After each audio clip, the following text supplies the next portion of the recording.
Après 7 ans d'absence dans la sous-région, la course au bois dite Racewood, organisée par l'Association technique internationale des bois tropicaux ATIBT, a fait son grand retour le 1er juillet 2025 ici à Pointe-Noire, en République du Congo. Cet événement, qui revêt un enjeu crucial pour l'avenir des bois tropicaux dans le bassin du Congo, a réuni plus de 150 acteurs de la filière forêt-bois des pays membres de la COMIFAC. L'ATIBT est une association qui réunit les acteurs de la forêt tropicale, qu'elles soient centrafricaines, bassin du Congo, voire Amérique latine ou d'autres bassins tropicaux. La filière bois est extrêmement importante du fait du nombre d'emplois qui sont dépendants de cette filière et de cette ressource renouvelable qu'il convient de bien gérer. La mairesse de la ville océanique du Congo est émue d'abriter ce grand rendez-vous des industries forestières et du bois. C'est pour moi un bien réel et agréable plaisir que de vous souhaiter la bienvenue à cette cérémonie d'ouverture des travaux de cette conférence de haute portée internationale organisée par l'Association technique internationale des bois tropicaux et qui rassemble diverses parties prenantes à la fois du secteur privé, des administrations, des partenaires au développement, de la société civile, des institutions techniques et autres experts, autour des thématiques inhérentes à la filière bois, à l'effet de faire du partage d'expériences et des groupes de travail pour viser l'amélioration de la légalité et de la durabilité des MIB ou bases des données du bassin du Congo. Placée sous le patronage de la ministre de l'économie forestière, marraine du réseau de 2025, Rosalie Matondo, cette cérémonie a été le cadre idéal de rappel d'engagement pour la préservation des écosystèmes forestiers par la RCA, le Gabon et le Cameroun. Notre présence à cette conférence témoigne à suffisance de l'intérêt grandissant que nos pays donnent pour la durabilité et le développement de nos secteurs forestiers. La forêt incarne notre identité, notre culture, notre économie et surtout notre avenir. Ensemble, nous pouvons construire un avenir où les forêts seront gérées de manière durable et où les produits bois couverts des normes répondront aux attentes des consommateurs en termes de qualité pour que nos marchés nationaux prospèrent. La rencontre de Racewood 2025, dont je salue vivement le retour après plusieurs années, intervient à un moment où la filière forêt-bois dans notre sous-région est engagée dans une dynamique décisive. Cette décision traduit une volonté politique régionale forte, celle de placer la transformation locale de nos ressources naturelles au cœur de nos stratégies communes de développement économique et environnemental. C'est le lieu pour moi de rappeler que, conscient des enjeux dont les forêts font l'objet, mon pays s'est résolument tourné depuis 3 décennies vers la gestion durable de cette ressource. La politique forestière du Cameroun fixe les grandes orientations du secteur qui visent, entre autres, l'augmentation des revenus de l'État et des communautés locales, en ce que le secteur des forêts est le 3e contributeur au budget de l'État, mais contribuer également à la création des emplois, la lutte contre la pauvreté et évidemment l'amélioration des conditions de vie des populations. Le Racewood 2025 est un pas vers la transformation majeure de la filière forêt-bois, à en croire la présidente de l'ATIBT, Françoise Van Deven. Ces 2 journées seront l'occasion d'échanger, de débattre, mais surtout de construire ensemble des solutions concrètes pour un commerce du bois tropical plus responsable, plus équitable et plus innovant. L'ATIBT vous invite à faire de ce Racewood 2025 un moment de dialogue sincère, d'ambition partagée et d'engagement renouvelé pour la gestion durable de nos forêts, tout en ayant à l'esprit les besoins en bois pour le continent africain ainsi que l'Occident.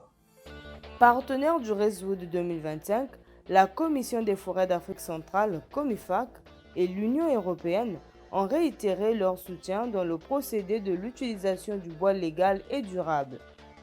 Ce Reswood est un rendez-vous important pour l'ensemble des acteurs du secteur bois, l'administration publique, le secteur privé, la société civile, ainsi que nous, partenaires financiers.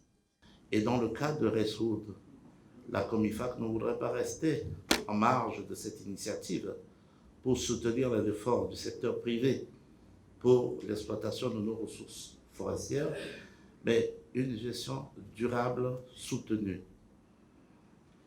Je voudrais également rappeler que tous les efforts déployés au niveau des États sont soutenus dans le cadre du plan de convergence de la COMIFAC et nous ne cessons de soutenir les pays également pour une bonne gouvernance de nos ressources.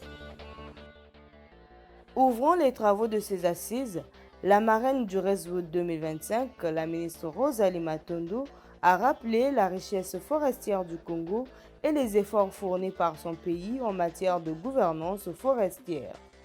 Le Congo, riche de plus de ses 23,5 millions d'hectares de forêt, est résolument tourné vers la gestion durable de ce précieux patrimoine sur fond d'innovation et de diversification économique sur une base vecte. Cette ambition se traduit par une politique nationale forestière fondée entre autres sur l'aménagement et la certification des concessions forestières, la transformation plus poussée du bois au niveau local avec l'érection des zones économiques spéciales, le transfert des technologies de plus en plus innovantes et des lignes industrielles de plus en plus performantes, sans oublier l'inclusion des communautés locales dans la gouvernance forestière. Votre présence ici témoigne d'un engagement fort pour un avenir forestier durable, fondé non plus sur l'exportation brute des ressources forestières, mais sur une vision stratégique de la bioéconomie, où le bois devient non seulement un vecteur d'innovation, d'emploi et de prospérité locale, mais également où les écosystèmes forestiers deviennent des pourvoyeurs de PIB vert pour nos pays respectifs. En marge du Reswood 2025, l'Association technique internationale des bois tropicaux ATIBT a signé une convention de collaboration avec la République gabonaise, représentée par le ministre Maurice Mtosui Alogo. Un accord qui vient renforcer le partenariat entre les deux parties pour un avenir durable de la filière forêt-bois. Elle représente d'abord un lien un peu spécial qui se crée entre les autorités forestières du Gabon et les autorités et la TIBT. C'est un canal de communication, c'est une voie privilégiée, c'est une façon de rétrécir un peu les liens, d'aborder conjointement des sujets parfois difficiles, de travailler ensemble, d'ouvrir des marchés ensemble, de résoudre des problèmes techniques ensemble, de travailler sur des questions comme le ministre du Gabon que le ministre du Gabon a évoqué tout à l'heure, par exemple des questions liées à la fiscalité incitative pour aller vers plus de certification. Bref, il y a une infinité de thématiques qui concernent l'avenir de la filière bois dans le pays, au Gabon, et qui concernent une multiplicité d'acteurs et que la TIBT essaye de réunir.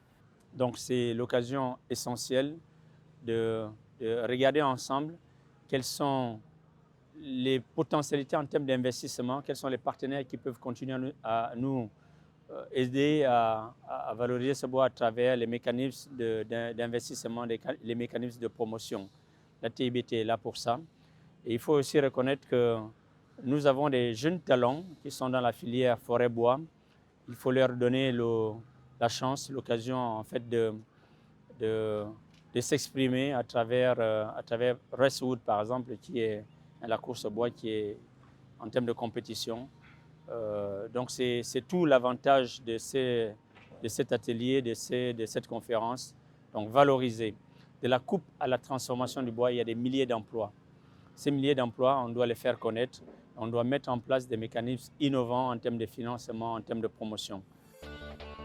Outre cette signature de la convention entre l'ATIBT et le Gabon, le Reswood 2025 prévoit une visite guidée de la zone économique spéciale de Pointe-Noire ainsi que l'organisation de la première édition du Grand Prix d'ébénisterie d'Afrique centrale. Cette première journée d'ouverture des travaux du Reswood 2025 a été marquée par des sessions et tables rondes axées sur plusieurs thématiques dont les enjeux, opportunités et perspectives du marché intérieur bois dans le bassin du Congo.